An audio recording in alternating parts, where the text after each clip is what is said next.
মুসনাদুল বাজ্জারের হাদিস, ইমাম আবু বকর আল বাজ্জার রাহমাতুল্লাহ হাদিস উল্লেখ করেন, কানা রাসূলুল্লাহ সাল্লাল্লাহু আলাইহি ওয়াসাল্লাম ইজা দাখালা রাজাবুন, যখন রজব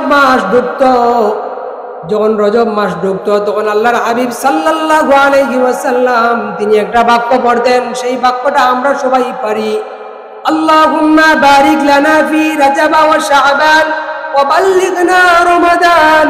আবার অন্য বর্ণনায় এসেছে আল্লাহুম্মা বারিক লানা ফি রাজাবিন ওয়া শাবান ওয়া বাল্লিগনা রমাদান। আল্লাহু আকবার।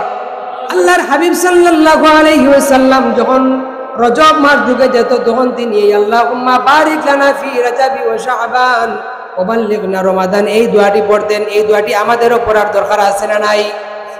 আমরা পড়ি, আমরা এটা পড়ব।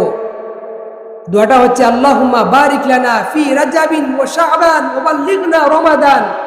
আবার আমাদের দেশে প্রসিদ্ধ হলো এরকম, আল্লাহুম্মা বারিক লানা ফি রাজাবা ওয়া শাবান ওয়া বাল্লিগনা রমাদান।